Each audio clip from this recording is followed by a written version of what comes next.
सुधा समाधान।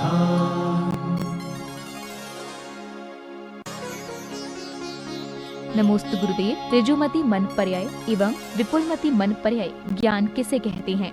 मना पर्याय ज्ञान के दो भेद हैं। ऋजुमति वो कहलाता है जो सरल मन वाले होते हैं, बिल्कुल सरल मन, कपट नहीं है, छल नहीं है, सामान्य, तो उनको जानता है ऋजुमत वाले।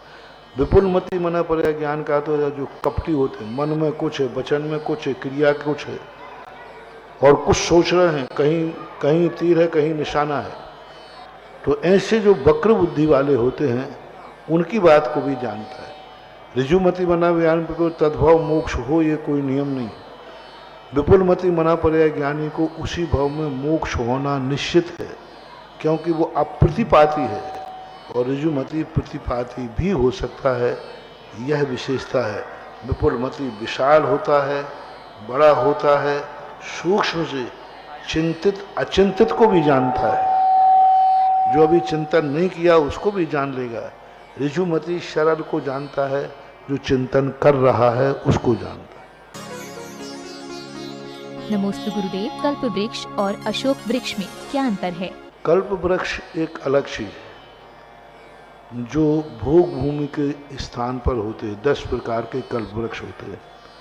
अशोक वृक्ष है जो भगवान के पास होता है, केवल ज्ञान समोषण के समय जो वृक्ष होता है वो अशोक वृक्ष होता है। अशोक वृक्ष में अष्ट प्रातिहार्य में आता है अशोक वृक्ष। और कल्प वृक्ष जो होता है ये भोग भूमि होती है, किमिक्षिक वस्तु देने वाला कल्प वृक्ष कहलाता है।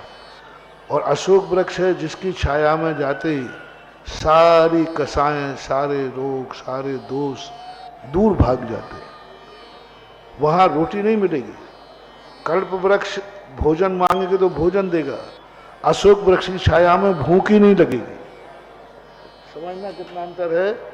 कल्प वृक्ष की छाया में भोजन चाहिए तो भोजन, लेकिन अशोक वृक्ष की छाया में भोजन नहीं मिलेगा, वहां भूख ही नहीं लगेगी। अशोक वृक्ष कल्प वृक्ष की छाया में बैठेगा, संगीत चाहेगा तो संगीत मिलेगा, वहां ऐसा परिणाम ही नहीं आता। ये अंतर अशोक वृक्ष और कल्प वृक्ष में होता है। नमोस्तु गुरुदेव। गुरुदेव, हम किस तरह भगवान का ध्यान करें जिससे कर्मों की निर्जरा हो? ध्यान 2 प्रकार के होते हैं, एक चिंतन रूप होता है और एक एकाग्र रूप होता है। आप लोगों ग्रस्तों का जो ध्यान है वो चिंतन रूप है, एकाग्र रूप नहीं है, क्योंकि आप एकाग्र हो ही नहीं सकते। आपका जो धर्म ध्यान है वो चिंतन रूप है। और चिंतन रूप 2 प्रकार का होता है। गुणवानों के गुणों का चिंतन करना, उनके गुणों की महिमा गाना और उसको यथाशक्ति अपने जीवन में उतारने का भाव करना, यथा जीवन अपने उतारने का चिंतन करना। जैसे हमने किसी भगवान के गुणों का चिंतन किया और करने के बाद मन में आया, हे भगवान ये गुण मेरे में कैसे प्रकट हों, मैं आपके गुणों का चिंतन इसलिए कर रहा हूँ कि ये गुण मेरे अंदर प्रकट हो। तो इस प्रकार से गुणेषु प्रमोदम, गुणों के देखकर उनका प्रमोद भाव, भक्ति भाव, स्तुति भाव आना और उनको प्राप्त करने के प्रति जो भावना भाना, यही आप लोगों का धर्म ध्यान है। नमोस्तु गुरुदेव। कर्मों के अनुसार हमें फल मिलता है। हम ऐसा कौन सा कर्म करें कि पूरा जीवन अच्छा फल मिलता रहे? परिणामों को आज का पंचम काल में जो परिणाम है निमित्त के अधीन है। जैसा निमित्त मिलेगा हमारे परिणाम वैसे हो जाते हैं। इसलिए हमें जिन परिणामों को नहीं करना है उन निमित्तों से दूर रहना चाहिए, उन निमित्तों से बचना चाहिए, उन निमित्तों की संगति नहीं होना चाहिए। और जिन निमित्तों से हमारे परिणाम सुधरते हैं उन निमित्तों की सदा संगति करना चाहिए, उनके साथ रहना चाहिए, उनकी बातों का अनुकरण करना चाहिए। क्योंकि आज का उपादान निमित्त के अधीन हो गया है। चारों तरफ से निमित्त, हमें आंखों से कुछ नहीं दिखा तब तक कोई परिणाम नहीं होते। कुछ आंखों से दिख जाए अच्छा बुरा, हमारे परिणाम बिगड़ जाते। हम शांत बैठे अभी कुछ नहीं है, एक कान शब्द में पड़ जाए कान में तो हमारे अच्छे बुरे परिणाम हो जाते। इसलिए आज निमित्तों को हमें संभालना है। निमित्त को यदि हम पहचान गए और उनके साथ हमारा जो संबंध है उस संबंध को ही यदि सीमित रहें तो गृहस्थी भी चल जाएगी, संसार भी चल जाएगा और संसार के विपरीत परिणतियों से, संसार के कीचड़ के कलंक से भी बच जाएंगे। नमोस्तु गुरुदेव। साधर्मी वात्सल्य का क्या महत्व है, कृपया समाधान करें। धार्मिक वात्सल्य के अंदर तो यही शब्द कहे गए हैं कि जो यदि धर्मात्मा है उसे धर्म कार्य के क्षेत्र में कोई बाधा पड़ रही है, किसी ऐसी बाधा से उसका धर्म क्षेत्र बाधित हो रहा है, तो उस बाधा को दूर करना। अब उस बाधा को दूर करने में बाधा कुछ भी हो सकती है। जैसे कोई व्यक्ति आर्थिक समस्या से परेशान है, उस कारण से यदि वो धर्म नहीं कर पा रहा है या धर्म करने की स्थिति में तैयार नहीं हो पा रहा, तो उसको उस ढंग की सुविधा दिलाना। जैसे कोई सम्मेद शिखर की यात्रा नहीं कर पा रहा है तो उसको सम्मेद शिखर की यात्रा करा देना। अब कोई व्यक्ति अपने गृहस्थ जीवन में प्रवेश करने की बात करता है तो उसको हमारे यहाँ अलग ढंग से बात कही, सहयोग की बात। साधर्मी के साथ दो व्यवहार किए जाते हैं, एक दान रूप में और एक सहयोग रूप में। दान रूप में जो किया जाता है उसमें धर्म को ही ध्यान में रखा जाता है। धर्म संबंधी परेशानी दूर करना दान है। अब कर्म क्षेत्र की परेशानी दूर करना सहयोग है। इसे पूज्यवर जिनसेन स्वामी ने महापुराण में समदत्ति कहा। समदत्ति का अर्थ है कि अपने बराबरी के जो कार्य होते हैं सपने साधर्मी को उन कार्यों में सहयोग करना, तो ये समदत्ति कहलाते हैं। और इसको वात्सल्य अंग के अंदर इसलिए गौण कर दिया गया क्योंकि वात्सल्य अंग के अंदर धर्मात्माओं पर संकट आए, दुष्टजनों के आए, जिससे उनका धर्म बाधित हो रहा हो, वही उन्होंने वात्सल्य अंग को बात कही। अब कोई जाकर के मकान नहीं बना पा रहा है, अब उसको कैसे करें? तो उसका ये करें कि मकान ना होने से वो आहार दान आदि नहीं दे पाता, अपने आप को धर्मात्मा नहीं बना पाता क्योंकि उसे विपरीत वातावरण में रहना पड़ता है। तो इनडायरेक्ट उसको धर्म से यदि हम जोड़ देंगे तो हर दान वात्सल्य में आ जाएगा। और नहीं तो सहयोग करने की बात भी कही है। ये साधन में शर्त एक है कि बहुत सारे लोगों को वात्सल्य के कारण सहयोग करते हैं, लेकिन वो सहयोग का दुरुपयोग भी करते हैं। मैंने बहुत सारे लोगों को सहयोग कराया, लेकिन सहयोग करने के बाद उनसे हमें धर्म की उम्मीद नहीं रही, हमें धर्मात्मा बनने की उम्मीद नहीं रही, बल्कि वो विपरीत मार्ग की तरफ जाते हैं। तो इस प्रकार का इसलिए लोग साधर्मी के अन्य संयोग करने में, क्योंकि उसकी कमियां लोगों को ज्ञान है। यदि मैं ललितपुर में किसी से कहूं भाई ये व्यक्ति गरीब है, अरे महाराज जी आप नहीं जानते हो, आप नहीं जानते हो उसे क्या कारनामे है। अब मैं तो बस सही में नहीं जानता, लेकिन वो जानते हैं। तो कई बार ये लोग इतना ज़्यादा अपने आप का आचरण हीन कर लेते हैं कि लोगों का सहयोग देने का भाव नहीं होता। तो ये सब भी सोचना चाहिए, सब तरफ सोचने पर ही होगा। पर अंत में एक बात जरूर है कि यदि सारी दुनिया में कर्म का जो उदय होता है, यदि कोई किसी दुखी की तरफ ध्यान नहीं दे रहा है, तो ये भी सोचना चाहिए कि इसका ऐसा निधत्त निकाचित कर्म है कि कोई इसको ध्यान भी नहीं दे रहा है। बाकी होना चाहिए, होता है, आज भी हो रहा है। अभी जैसे मैंने कहा ना, महाराष्ट्र में बाढ़ आई, उत्तर भारत के लोगों ने अपना साधर्मी वात्सल्य दिखा करके बेघर वालों को घरवाला कर दिया है। बेघर ये साधर्मी वात्सल्य है। और कहाँ उत्तर, जहाँ कोई रिश्तेदारी नहीं, कोई पहचान नहीं, फिर यहाँ के लोगों ने वहाँ के लोगों को जिनके घर उजड़ गए थे उनके घर बना के दिए। तो आज हो रहा है साधर्मी वात्सल्य। हमारी दृष्टि से पात्र इतना स्वस्थ हो, पात्र इतना अच्छा हो कि देने वाले को आनंद आ जाए कि मैंने जिसको दिया है मेरा दान धन्य हो गया। दान का सबसे बड़ा महत्व है, जिसको देवे वो धन्य होवे या ना होवे, लेकिन देने वाला धन्य हो जाए। दान दे मन, बस धन्यता की अनुभूति होना चाहिए। उसके 10 लोगों से कहा, देखा मैंने दान दिया था, उसका पता नहीं मैं तो धन्य हो गया, मेरे भाग्य हैं कि मैंने कितना बड़ा दान दे दिया।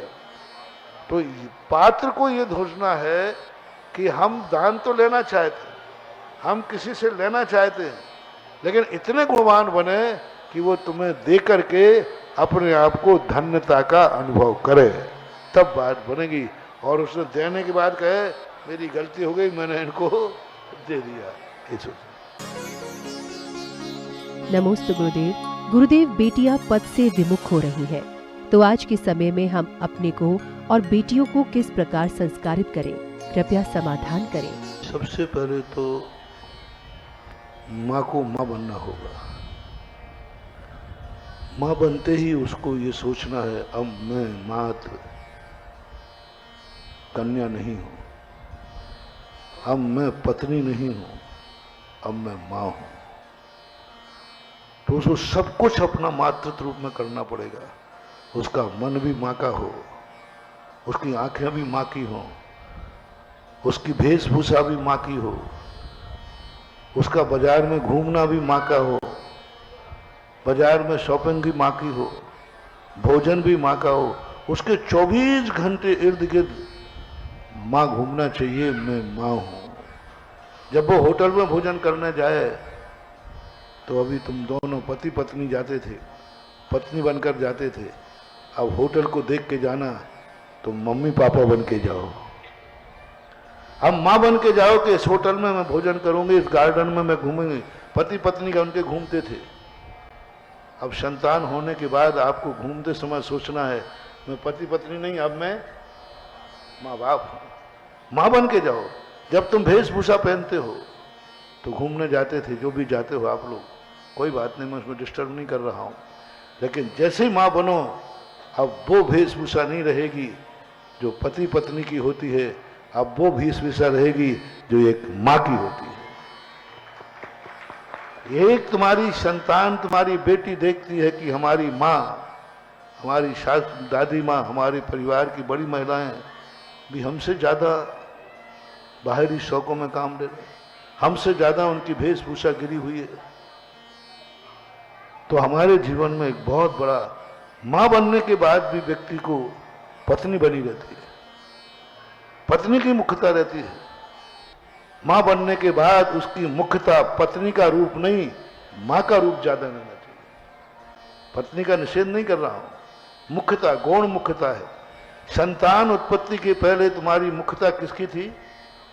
पत्नी पद की। आप पत्नी हैं, रही है, मुझे कोई अतर, लेकिन माँ बनते ही मुख्य पद पत्नी का है कि माँ का है? दोनों में, पत्नी भी है, माँ भी है। अब दोनों, जैसे मैं पूछता हूं, अब बेटी थी, अब पत्नी बन गई, अब बेटी की मुख्यता है कि पत्नी की मुख्यता है? पत्नी की। अब तुम माँ की तरफ नहीं देखोगे, भाई की तरफ नहीं देखोगे, पीहर की तरफ नहीं देखोगे, दोनों जगह समस्या आएगी। तुम अकेली हो, किसका पक्ष लोगी? ससुराल का, क्योंकि आपकी ससुराल मुख्य है। शादी होने के बाद पीहर मुख्य नहीं है, पीहर की समस्या का समाधान मुख्य नहीं है। आप किसकी बेटी हैं अब शादी के बाद इसका कोई मतलब नहीं। आप किसकी पत्नी हैं ये मुख्यता है, किसकी बेटी है ये कोई मतलब ही नहीं रखता, कोई नहीं पूछने वाला। शादी होने के बाद पूछता है कि ये किसकी पत्नी। तो आप पत्नी की मुख्यता है शादी के बाद। इसी प्रकार से जब संतान उत्पन्न हो जाए तो आपको छोड़ देना चाहिए कि मैं पत्नी की मुख्यता नहीं है, अब मैं वही करूंगी जो एक माँ को करना पड़ता है। माँ के लिए बेटा मुख्य है, पति मुख्य नहीं है। बेटे के संस्कार मुख्य है, तुम्हारा शौक और मौज मुख्य नहीं है। एक बेटे को जन्म देते समय तीर्थंकर जैसे संस्कारित बालक के लिए देवताओं के 56 कुमारियां उतर आती हैं। एक संस्कारित बेटा है, तीर्थंकर कोई अनसंस्कारित नहीं है, फिर भी संस्कार देने के लिए माँ को सब कुछ रूप बदलना पड़ता है। वो अब एक माँ बन जाती है। तो एक माता, सभी माताएं यदि अपने मातृत्व का ध्यान रखें, फिर आप बेटी को सिखा सकते हो, बेटी मैं तेरी माँ हूँ, तू मेरी बेटी है, देख मेरी वेशभूषा देख, मेरा खान पान देख, मेरा रहन सहन देख, सब कुछ दिखाते थे। तो उन बेटियों को, और दूसरी बात, बेटियों को इतनी उम्मीद ना करें कि वो तुम बहुत उम्मीदें करने लग जाओ। इतनी दूर मत भेजो कि तुम उनकी 24 घंटे निगरानी भी ना कर पाओ। इतनी स्वच्छंद मत सीखो कि तुम्हें पता ही नहीं चले कि बेटी कहाँ है। बेटी की निगरानी, ऋषभ देव ने कहा था, पढ़ने के लिए ऋषभ देव ने किसी को नियुक्त नहीं किया अपनी बेटियों को। यहां तक कि बेटियों को अपने भाई के साथ भी नहीं पढ़ने दिया। 99 भाई थे, भाइयों के साथ ब्राह्मणी सुंदरी को शिक्षा नहीं दी उन्होंने। भाइयों को अलग पढ़ाया, बहनों को अलग पढ़ाया। क्या, जगत को यह सिखाने के लिए कि बेटी बेटी है, बेटा है, और जिस उम्र में वे प्रवेश करते हैं उस उम्र में ना कोई बेटा देखता है, ना बहन देखता है, ना भाई देखता है। उस उम्र के तकाजे में कुछ भी हो सकता है। इसलिए जब उन्होंने इतनी बड़ी शिक्षा दी थी तो आप लोगों को कम से कम समाज को सोचना चाहिए। मेरा तो कहना है, हर जिले के अंदर पूरी पढ़ाई का एक कन्या महाविद्यालय और विद्यालय अलग से होना चाहिए, जो तुम्हारे जैनियों की, परिवार के जैनियों की कस्टडी में हो, मैनेजमेंट उनका हो, सब कुछ उनका हो तो है। बाकी जो हो रहा है तो आप लोग भी परिचित हैं और हम तो सुनते रहते हैं, क्या करें। नमोस्तु गुरुदेव। हम मंदिर को धर्म क्षेत्र मानते हैं और मंदिर के बाहर को कर्म क्षेत्र मानते हैं। कृपया समाधान करें। यही उचित है।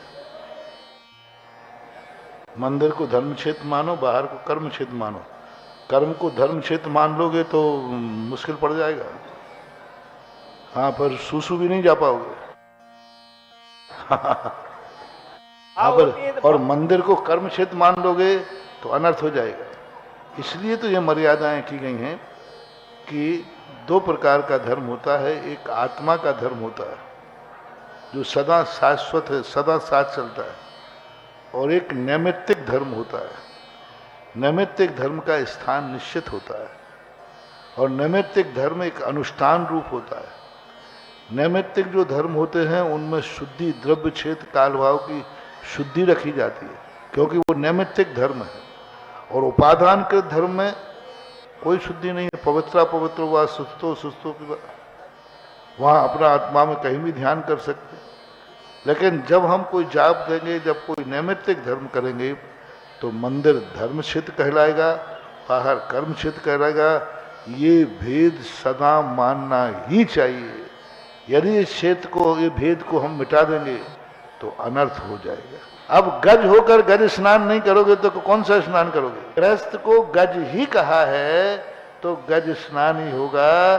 दूसरे स्नान की कल्पना करना व्यर्थ है। दूसरा स्नान करना है तो गज होके बंद करके श्रावक पद छोड़ के मुनि पद पे आ जाओ। फिर नहीं कहूंगा कि गज स्नान है, पर सदा धर्म क्षेत्र है। सुधा समाधान।